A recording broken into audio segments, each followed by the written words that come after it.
Eyre, Chapter 23. A splendid midsummer shone over England. Skies so pure, sun so radiant as were then seen in long succession, seldom favour, even singly, our wave-girt land. It was as if a band of Italian days had come from the south, like a flock of glorious passenger birds, and lighted to the rest of them on the cliffs of Albion.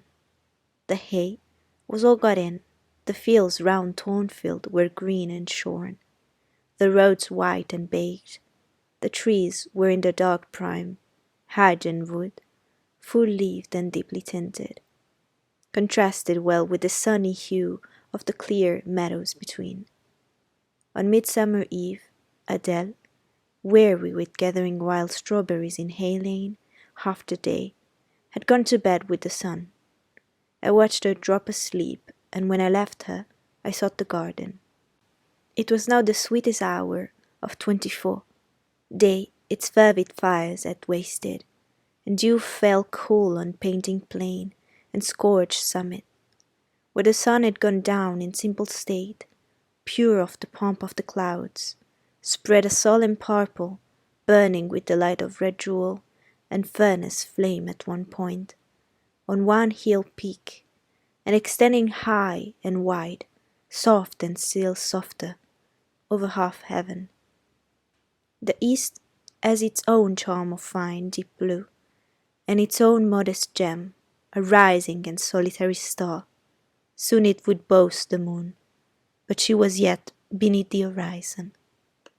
I walked a while on the pavement, but a subtle, well-known scent, that of a cigar, stole from some window. I saw the library casement open a hand-breadth. I knew I might be watched thence, so I went apart into the orchard. No nook in the grounds more sheltered and more Eden-like. It was full of trees, it bloomed with flowers. A very high wall shut it out from the court on one side.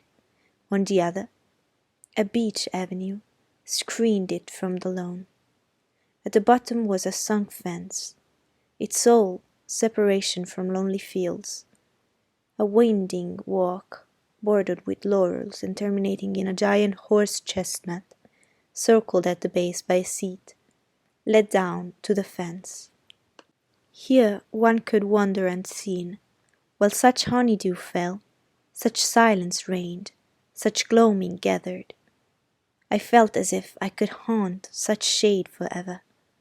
But in treading the flower and fruit borders, at the upper part of the enclosure, enticed there by the light of the now rising moon, casts on this more open quarter, my step is stayed, not by sound, not by sight, but once more by a warning fragrance.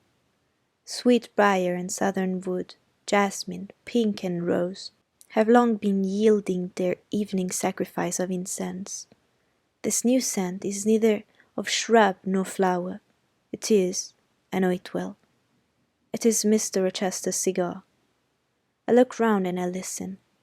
I see trees laden with ripening fruit. I hear a nightingale warbling in a wood half a mile off.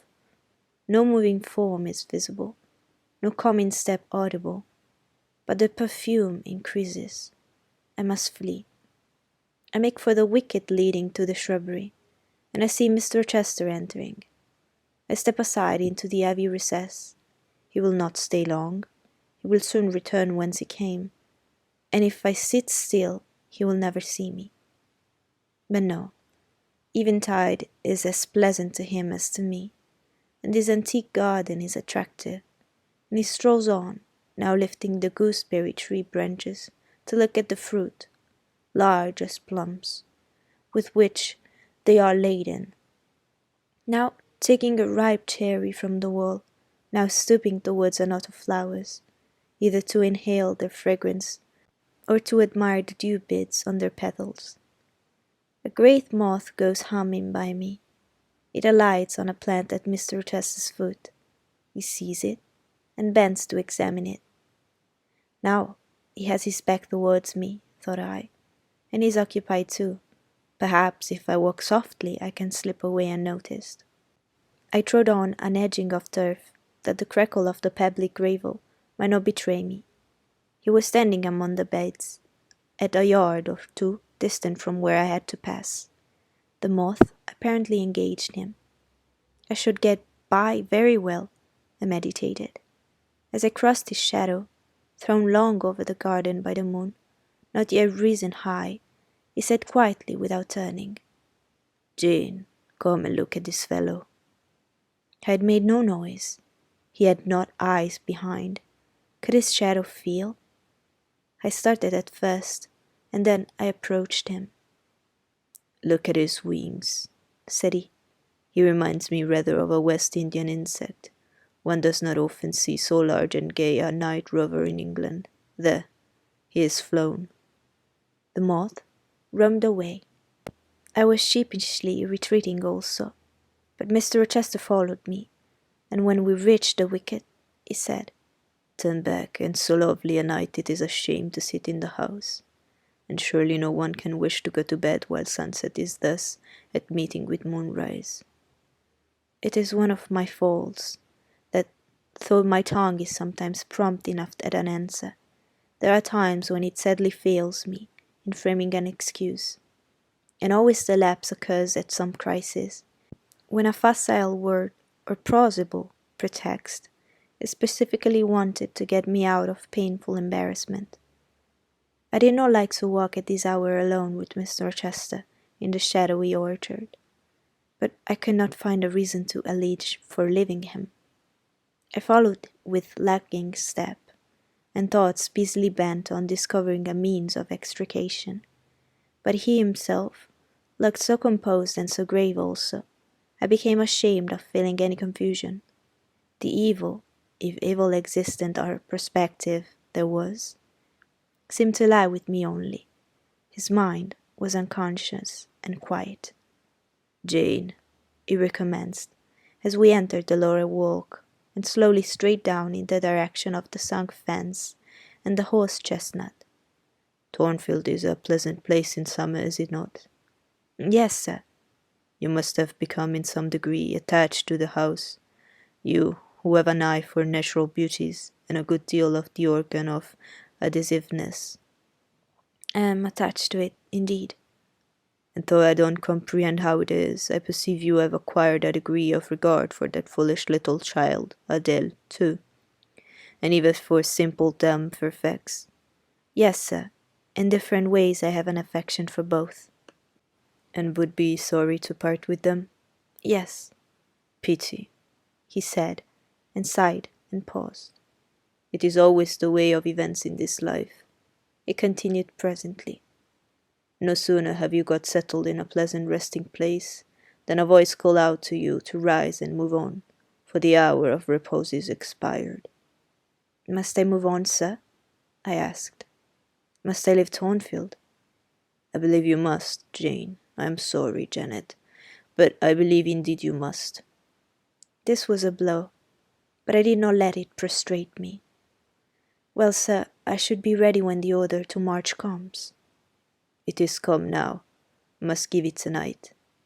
"Then you are going to be married, sir?" "Exactly, precisely. With your usual acuteness, you have hit the nail straight on the head." "Soon, sir?" "Very soon, that is, Messiah. And you remember, Jane, the first time a rumour plainly intimated to you that it was my intention to put my old bachelor's neck into the sacred noose, to enter into the holy estate of matrimony, to take Miss Ingram to my bosom, in short. Well, as I was saying, listen to me, Jane. You're not turning your head to look after marmots, are you? There was only a lady clock, child, flying away home. I wish to remind you that it was you who first said to me, with that discretion I respect in you, with that foresight, prudence, and humility, which benefit your responsible and dependent position, that in case I married Miss Ingram, both you and little Adele had better trot forthwith.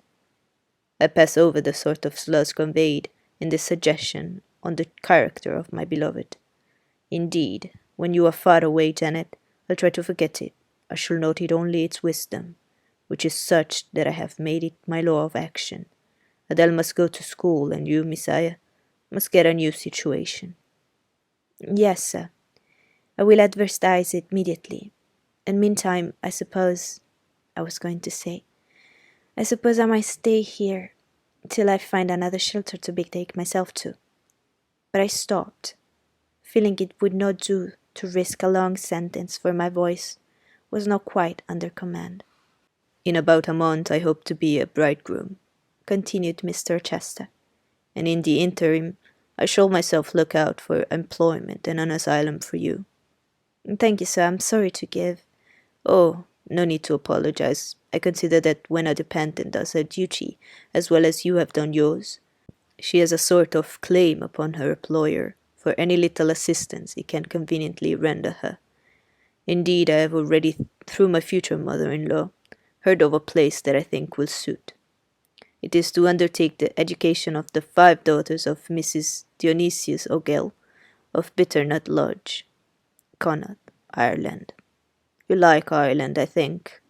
There's such warm-hearted people there, they say. It is a long way off, sir. No matter. A girl of your sense will not object to the voyage of the distance. Not the voyage, but the distance, and then the sea is a barrier. From what, Jane? From England, and from Thornfield, and, well, from you, sir. I said this almost involuntarily, and with as little sanction of free will, my tears gushed out. I did not cry so as to be heard, however. I avoided sobbing.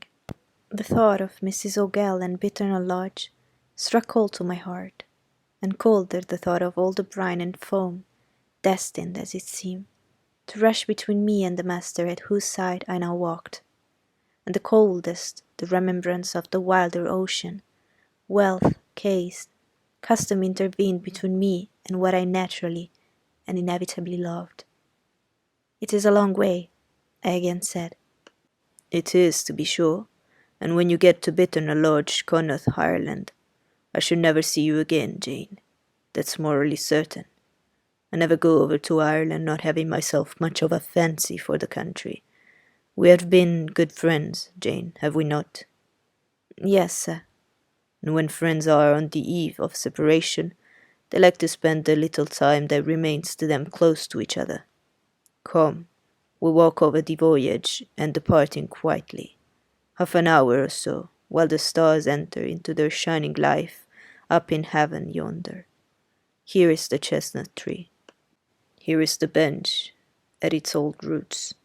Come, we will sit there in peace tonight, though we should never more be destined to sit there together.